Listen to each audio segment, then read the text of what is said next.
మా పార్టీ జాతీయ అధ్యక్షుడు మాజీ ముఖ్యమంత్రి వర్యులు జగన్మోహన్ రెడ్డి గారు ఈ అమరావతి రాజధాని అనేది ఒక అవినీతి అడ్డాగా చేర్చుకున్నారు. ఇది ప్రజల రాజధాని కాదు, స్కాముల రాజధాని అని చెబుతూ వారు ఈ ప్రభుత్వానికి ఒక సూచన చేశారు.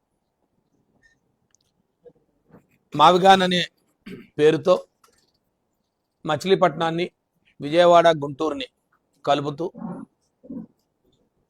ఒక కారిడార్గా అభివృద్ధి చేస్తే ఖచ్చితంగా ఇది అందరికీ సౌలభ్యంగా ఉంటుంది, ఉన్న వనరులు వాడుకోవచ్చు.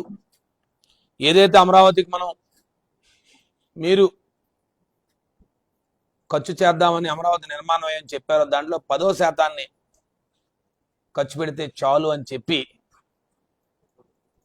దాని మీద తదనంతరం జరిగిన పత్రికల్లో కానీ, సోషల్ మీడియాలో కానీ, లేదా మీకున్న టీవీ ఛానల్స్లో కానీ దాని మీద జగన్మోహన్ రెడ్డి గారి మీద వ్యక్తిగత దాడి, లేదు జగన్మోహన్ రెడ్డి గారిని అనేకమైన వ్యక్తిగత మాటలు, మీరు అనేక సందర్భాలు అనేక మాటలు మాట్లాడారు.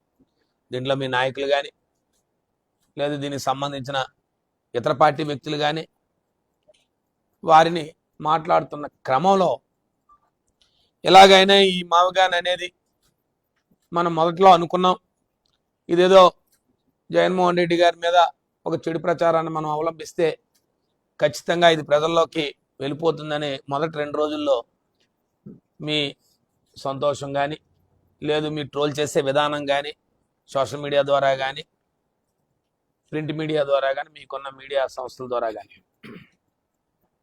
తర్వాత కాలంగా దీని మీద ప్రజల్లో చర్చ జరగడం, జగన్మోహన్ రెడ్డి గారు చాలా మంచి నిర్ణయాన్ని వెలువడి చేశారు. ఈ రాజధాని అందరి రాజధాని అవుతుంది.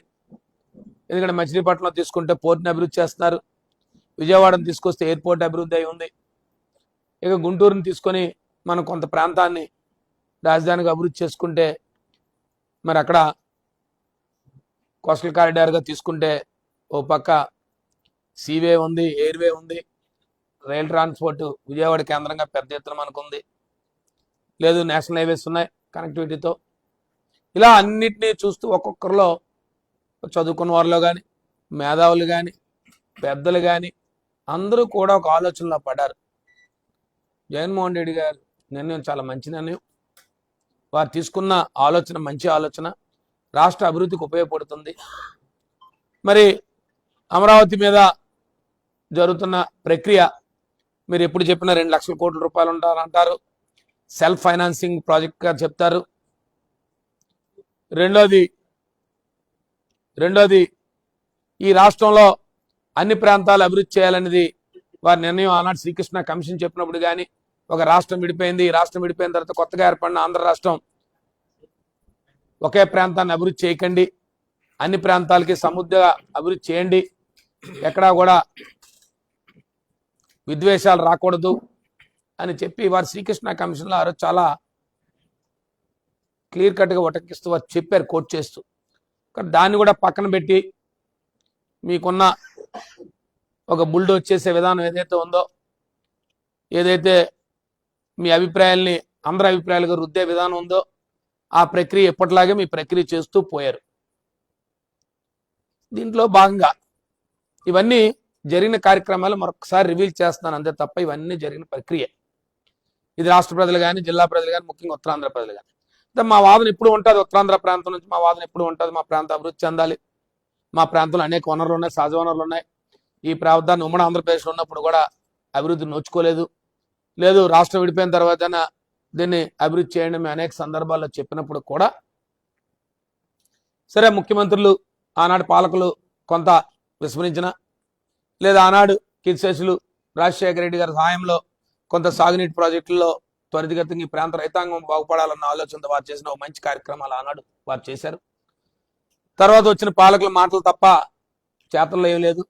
మరలా జగన్మోహన్ రెడ్డి గారు వచ్చారు, ఈ ప్రాంతం పారిశ్రామిక అభివృద్ధి చెందాలి, ప్రాంతంలో ఉపాధి అవకాశాలు కావాలి అని శ్రీకాకుళంలో మూలపేట పోర్ట్ అవనివ్వండి, లేదు విజయనగరం జిల్లాకు భోగాపురం విమానాశ్రయం అవనివ్వండి, లేదా విశాఖపట్నం కేంద్రంగా ఉమ్మడి విశాఖ జిల్లా కేంద్రంగా ఉత్తరాంధ్ర సౌరస్రవంతం తీసుకొని సాగునీటి తీరంలో మొత్తం ఈ 3 ప్రాంతాలు అభివృద్ధి చేయాలని, 3 జిల్లాలు అభివృద్ధి చేయాలని చెప్పి ఆలోచన. కానీ ప్రధానమైన ప్రాజెక్ట్స్ అన్ని కూడా వారు టేకప్ చేశారు ఆనాడు.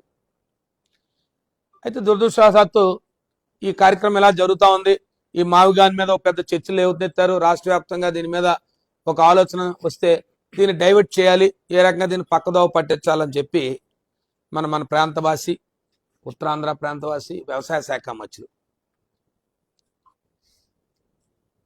అచ్చెన్నాయుడు గారు ఈ ప్రాంత అభివృద్ధి కోసం కానీ, లేదు మీ సొంత జిల్లా అభివృద్ధి కోసం కానీ, మీ నేనాడు కూడా మీరు మంత్రిగా ఉన్నా, లేదు మీ ప్రభుత్వం ఉన్నా, మీరేనాడు కూడా ఈ ప్రాంత అభివృద్ధి కోసం కానీ ఎప్పుడూ మీరు ఎలాంటి మాట ఎక్కడా కూడా ఏ సందర్భంలో అన్న సందర్భాలు ఎప్పుడు లేవు. ఎప్పుడూ కూడా ఈ ప్రాంతంలో కేవలం పదవుల కోసం,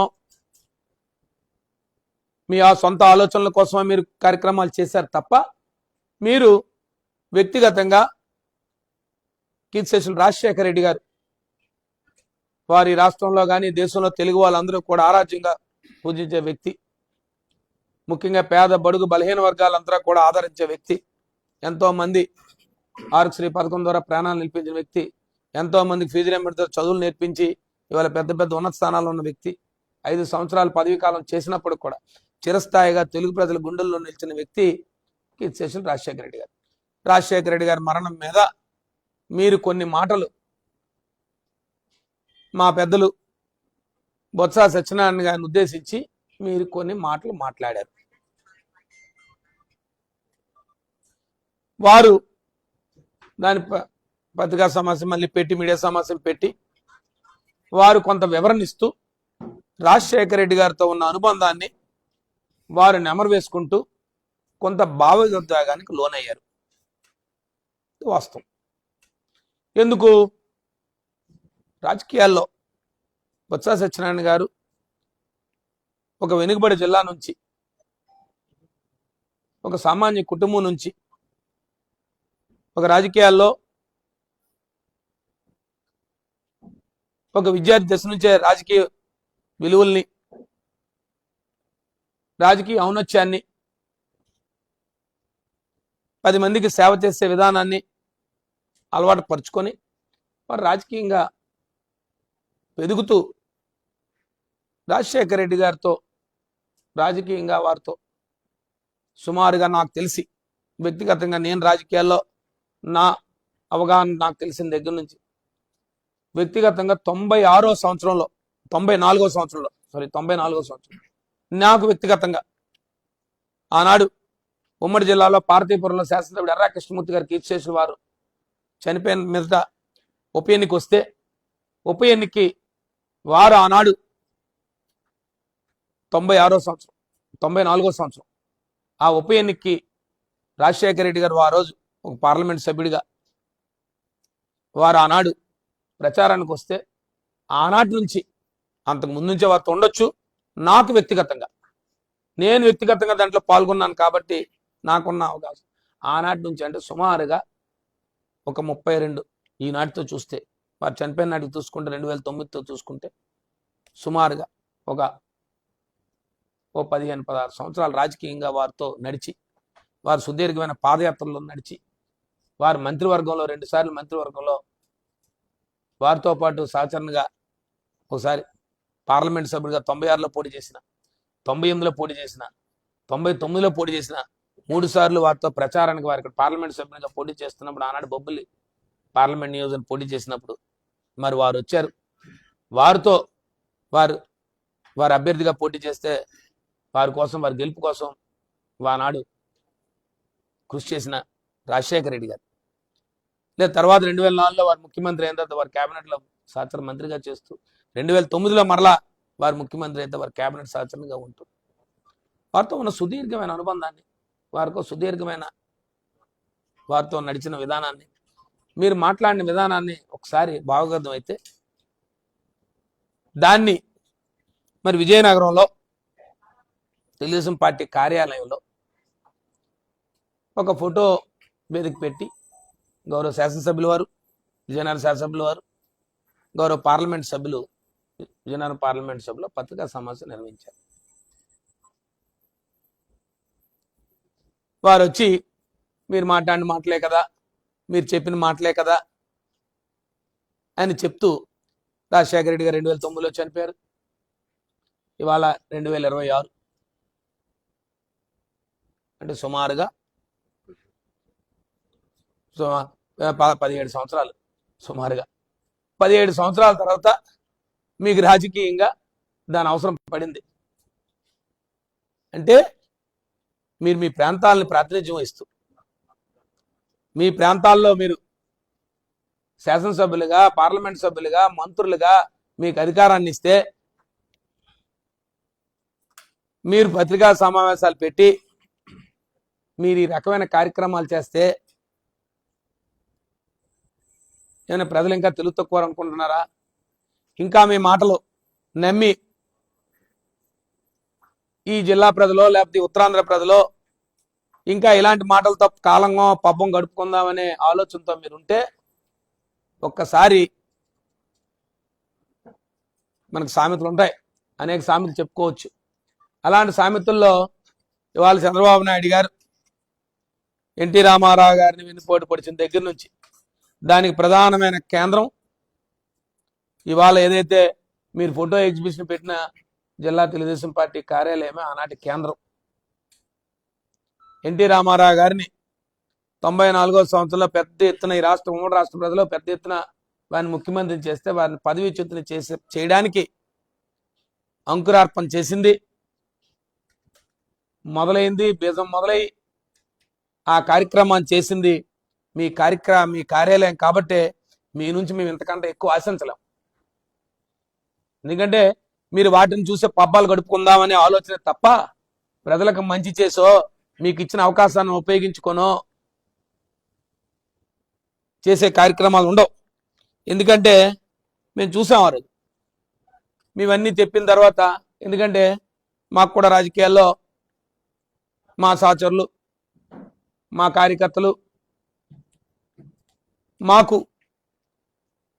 మా పార్టీ పెద్దలు మాకు సలహా ఇచ్చారు, మీరు కూడా ఎగ్జిబిషన్ పెట్టండి తప్పకుండా. అంటే నేను మా పార్టీ పెద్దలతో కూడా మాట్లాడుతున్నాను.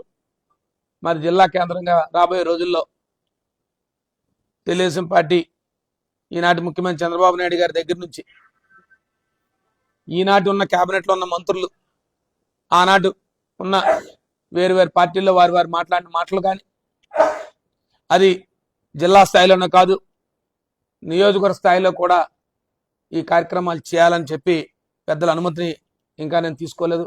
మా వాళ్ళందరితో మాట్లాడి చర్యలు తీసి అనుమతి తీసుకొని ఖచ్చితంగా మీరు చేస్తున్న కార్యక్రమాలు ఇవే కాదు, ఇప్పుడు ఈ 2 సంవత్సరాల కాలంగా ఈ జిల్లాలో జరిగిన కార్యక్రమాల మీద, ఈ జిల్లాలో జరిగిన అవినీతి కార్యక్రమాల మీద, ఈ జిల్లాలో మీరు చేసిన 2 సంవత్సరాలు మీ తాలూకా పనితీరు మీద సాక్షాత్తు నేను చెప్పిన మాటలు కావు, మీ ముఖ్యమంత్రి గారు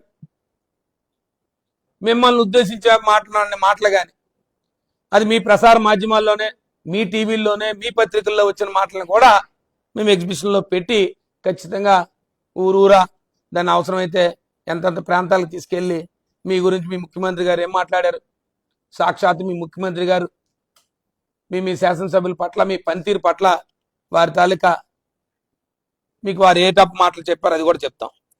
ఇవన్నీ మేము ఎందుకు చెప్తున్నామంటే ఇవన్నీ రకరకాలు.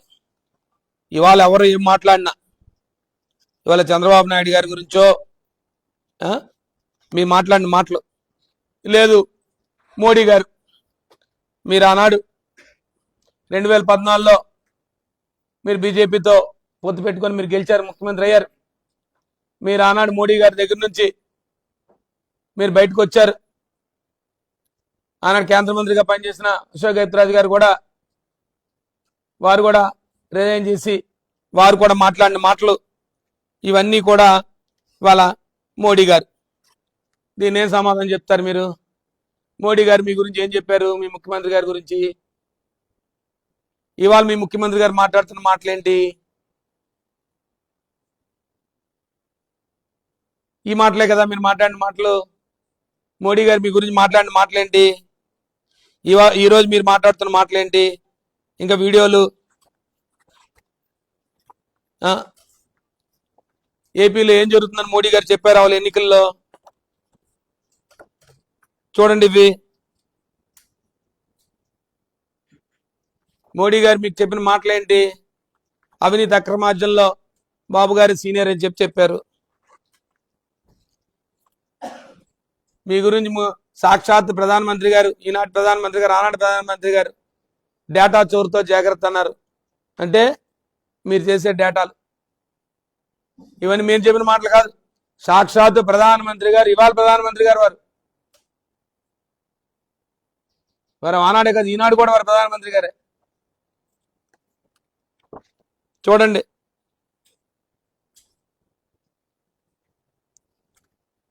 పోలవరం ప్రాజెక్టు చంద్రబాబు నాయుడు గారికి ఏటీఎం అని చెప్పారు. మరి మన వ్యవసాయ శాఖ మంత్రులు మరి ఆనాడు పార్టీ అధ్యక్షులు కొన్నారు. వారు మాట్లాడిన మాటలు నేను చెప్పిన మాటలు కాదు, సుమైవే ఏటో మాట్లాడారు. నేను ఇట్లా చెప్పడానికి కూడా నేను మాట్లాడదలుచుకోలేదు ఈ భాషని. మరి దీన్ని మీరు జాగ్రత్తగా వారు మాట్లాడిన మాటలు మరి వారు ఇవాళ వచ్చి చాలా పెద్ద పెద్ద మాటలు మాట్లాడుతూ ఉన్నారు. ఈ మాటలన్నీ ఎవరు మాట్లాడారు? మీరేదో డైవర్షన్ చేస్తే ప్రజలు డైవర్ట్ అయిపోయి మీరు చేసిన మాటలు మర్చిపోతారని మీరు అనుకుంటే చాలా తప్పని. అంటే ఎందుకు చెప్తున్నామంటే ఇవన్నీ సాక్షాత్తు ఎన్టీ రామారావు గారు ఇవాళ మాట్లాడిన పార్థసారథి గారు నిన్న కూడా మీటింగ్లో వారు మాట్లాడారు. మరి ఆనాడు పార్థసారథి గారు ఆనాడు కాంగ్రెస్లో మంత్రిగా ఉన్నారు, ఇవాళ మంత్రిగా ఉన్నారు. గత వైఎస్ఆర్ పార్టీలో శాసనసభ్యుడిగా టీడీపీ బోర్డు మెంబర్గా కూడా పనిచేశారు పార్థసారథి గారు. లేదు నేనేదో కన్నా లక్ష్మణ్ గారు మాట్లాడిన మాటలు చంద్రబాబు నాయుడు గారి గురించి, లేదు కన్నా లక్ష్మణ్ గారు బీజేపీ రాష్ట్ర అధ్యక్షుడిగా ఏం మాట్లాడారు చూడండి. మీకు అవకాశం ఇస్తే రాష్ట్రాన్ని అమ్మేస్తారని చెప్పిన మాటలు. లేదు ఇవాళ మీ ఉప ముఖ్యమంత్రి గారు మీ కూటమిలో భాగస్వామి పవన్ కళ్యాణ్ గారు మాట్లాడిన మాటలు. మళ్ళీ మీకు దేనికి అవకాశం ఇవ్వాలి, ఇస్తే ఏం చేస్తారని. లేదు మీరు ఎన్టీ రామారావు మరి మహానాడు చేయబోతున్నారు. మరి మహానాడులో మీరు మళ్ళీ ఎన్టీ రామారావు గారి గురించి చాలా బాగా చెప్తారు, పెద్ద పెద్దగా మాట్లాడతారు. మరి మీరు ఇప్పుడు మీకు అంత అవగాహన అంత వయస్సు మీకున్నదని నేను అనుకోకపోయినప్పటికి కూడా మీరు ఇటీవల కాలంగా మీరు ఎన్టీ రామారావు గారికి దండలేస్తారు, మరి వేస్తారు. ఎన్టీ రామారావు గురించి వారి సొంత ఎన్టీ రామారావు వారి అల్లుడు అయినటువంటి చంద్రబాబు నాయుడు గారి గురించి మాట్లాడిన మాటలు ఇవి నేను చెప్పిన మాటలు కాదు. ఇవన్నీ కూడా రాబోయే రోజుల్లో, ఎందుకంటే మనం మాట్లాడే ముందు చూడండి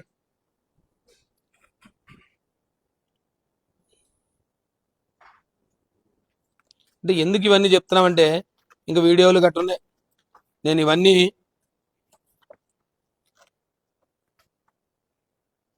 మోడీ గారి మాటలు వైఫల్యాలు కప్పుపుచ్చేందుకే బాబు గారు యూటర్న్ తీసుకుంటారని.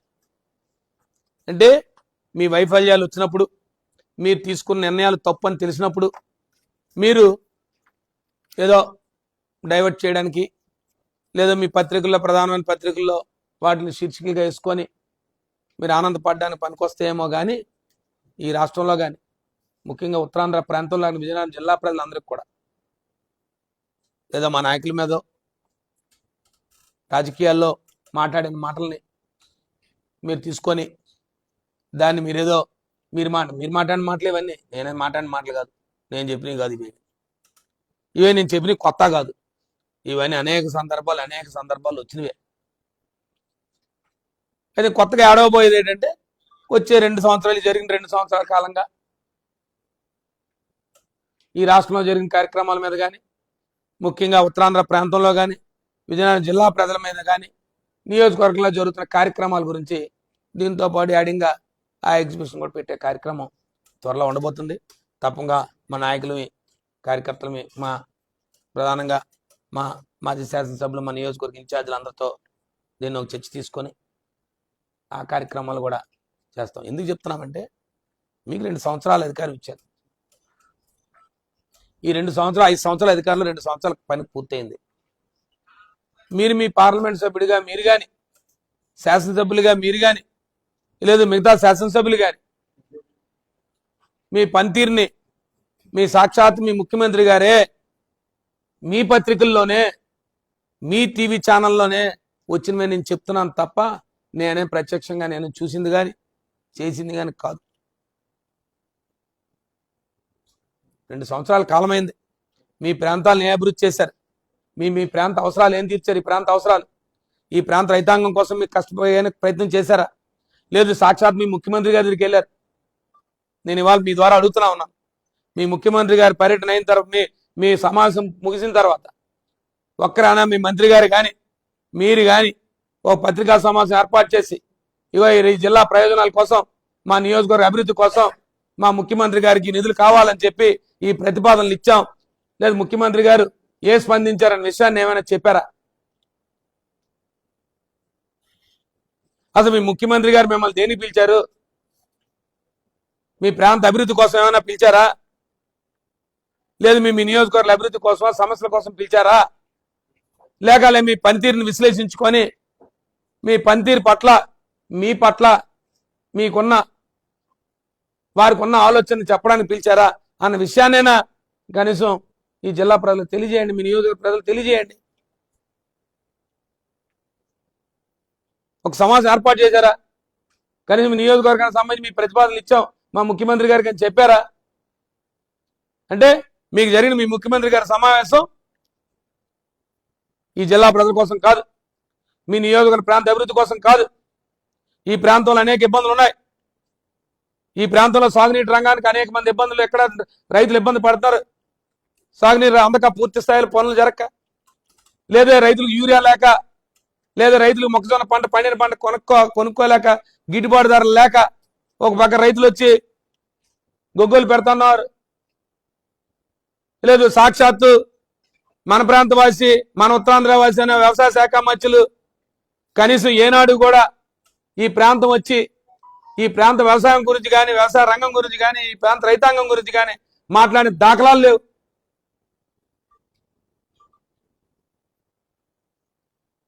పైపెచ్చి ఒక పెద్ద స్కామ్కు మాత్రం తెరలేపారు. నేను దీని మీద త్వరలో పూర్తి స్థాయిలో చెప్తాను, ఓ మాటగా ఉంచుతున్నాను. ఇటీవల కాలంగా ముఖ్యంగా భోగాపురం విమానాశ్రయాన్ని కేంద్రంగా చేసుకొని ఏదైతే దాని శివారు మండలాల్లో ముఖ్యంగా కూటమి నాయకులు, తెలుగుదేశం పార్టీ నాయకులు ఒక దళారులను ప్రవేశపెట్టి రైతుల భూముల్ని వారిని ఏ రకంగా ఇబ్బంది పెడుతున్నారంటే, ఈ ప్రాంతంలో ప్రాజెక్టులు వస్తున్నాయి, లేదా ఈ ప్రాంతంలో ఎల్సిటీ వస్తుంది, లేదా ఈ ప్రాంతంలో సాఫ్ట్వేర్ కంపెనీలు వస్తున్నాయి, మీ భూములు మాకు అమ్మకపోతే మేము ప్రభుత్వం ఎక్విజిషన్ చేస్తాం, మేమే బలవంతంగా లాక్కుంటాం అని చెప్పి ఇవాళ తక్కువ ధరలకే భూములు కొనే పరిస్థితి వచ్చింది. నేను మీ ద్వారా జిల్లా కలెక్టర్ గారికి చెప్తా ఉన్నాను, జిల్లా యంత్రాంగాన్ని చెప్తా ఉన్నాను, మీరు తక్షణమే ఇలాంటి కార్యక్రమాలు జరగకుండా పత్రికా సమావేశాలు ఏర్పాటు చేసి చెప్పండి. ఈ జిల్లాలో ఒక్క ప్రాజెక్ట్ తెచ్చే పరిస్థితి లేదు. ఈ జిల్లాలో మీ ద్వారా చెప్తా ఉన్నాను రైతాంగానికి, ఏ ఒక్కరు రైతులు కూడా చెప్తా ఉన్నాను, ఈ భోగాపురం విమానాశ్రయం తప్ప వైఎస్ఆర్ పార్టీలో మేము చేసి జగన్మోహన్ రెడ్డి నాయకత్వంలో సత్యబాబు గారి నాయకత్వంలో మేము చేసిన తప్ప ఈ జిల్లాలో రాబోయే రోజుల్లో ఒక్క కార్యక్రమాన్ని కూడా వీళ్ళు చేసే సత్తా వీరికి లేదు. వీరి దగ్గర ఆ ప్రణాళికే లేదు. కేవలం మభ్య మాటలు, మోసం మాటలు చెప్తున్నారు. లేని హెల్త్ సిటీలు వస్తున్నాయని చెప్పి, లేని సాఫ్ట్వేర్ కంపెనీలు వస్తున్నాయని చెప్పి ఒక మధ్య దళారులు తయారై రైతుల దగ్గర భూములు తక్కువ ధరలకే, చౌక ధరకే కొనే పరిస్థితిని రైతులు భయం పెట్టే పరిస్థితి తీసుకొస్తున్నారు. దీని సాక్ష్యాధారాల ఆధారాల సహా త్వరలో ప్రవేశపెడతాను. నేను అంతకు ముందుగా జిల్లా కలెక్టర్ గారికి, జిల్లా యంత్రాంగాన్ని తెలియజేస్తా ఉన్నాను, ఈ జిల్లాలో ఏదైనా వస్తే ప్రత్యక్షంగా చెప్పండి. ఈ ప్రభుత్వం ఫలానా శాంక్షన్ చేసింది, ఫలానా ప్రాజెక్ట్ వచ్చింది, ఫలానా ప్రాజెక్టు కోసం మేము ల్యాండ్ ఎక్విజిషన్ చేయబోతున్నాం, ఫలానా ప్రాజెక్ట్ అంతేగాని కేవలం అధికారులు వెళ్తూ వెనకాతలు వచ్చి దళారులు వెళ్తూ ఇదిగో ఇప్పుడే అధికారులు వచ్చి వెళ్ళారు, మేము వెనకాతలు వచ్చేస్తున్నాం, ఈ భూములు కొని మాకు అమ్మియండి, లేదంటే ఈ భూములన్నీ కూడా ప్రభుత్వం తీసుకుంటుంది అని చెప్పి భయభ్రాంతులు చేసే కార్యక్రమాన్ని తెరలేపారు. ఎట్టి పరిస్థితుల్లో కూడా రైతాంగం రైతుల పక్కనే ఉంటాము. ఏ ఒక్క ఎకరా భూమి కూడా ప్రభుత్వం నిజంగా సేకరించే ఉద్దేశం ఉంటే ఏ కారణంతో సేకరిస్తున్నారు, ఏ సంస్థ వస్తుంది అనేది ప్రత్యక్షంగా మీరు పత్రికా సమావేశం పెట్టి జీవోల రూపంలో చూపించి అప్పుడు మాత్రమే అధికారులు మీరు రైతుల పొలాల్లోకి వెళ్ళాలి తప్ప, నేను అడిగాను అధికారులని, సాక్షాత్ అధికారులు అడిగి మీరు ఎందుకు వెళ్ళారంటే, లేదండి ఎవరో ప్రాజెక్ట్ పెడతామంటే వచ్చారు, ఎవరు చెప్పారు మీకు ప్రాజెక్టులు పెడతామని చెప్పి, మీకు అధికారికంగా ఏమైనా ఉందా అంటే, లేదండి అధికారికంగా లేదండి మాకు అక్కడ నుంచో ఫోన్ వచ్చిందండి అని చెప్తున్నారు.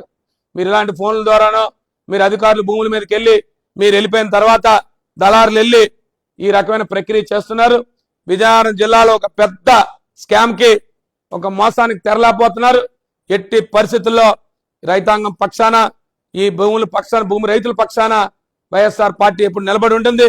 నేను దీని ద్వారా మరొకసారి ప్రభుత్వ యంత్రాంగాన్ని తెలియజేస్తా ఉన్నాను, ఇలాంటి కార్యక్రమాలు ఎప్పుడు కూడా ఈ ప్రాంతాల్లో ఎప్పుడు కూడా ఇలాంటి కార్యక్రమాలకు కానీ ఎప్పుడు తావులేదు, ఇలాంటి కార్యక్రమాలు జరగడానికి ముందు లేదు. ముఖ్యంగా ఆ ప్రాంతంలో కొంతమంది ప్రజాప్రతినిధులు కూడా దీంట్లో వెనక పాలు పంచుకొని చేసే కార్యక్రమాలు చేస్తున్నారు. ఖచ్చితంగా ఇవన్నీ కూడా త్వరలో బట్టబయలు చేస్తాము, ఖచ్చితంగా రైతుల పక్షాన్ని నిలబడతామని చెప్పి మీ ద్వారా తెలియజేస్తా ఉన్నాను. ఓకే,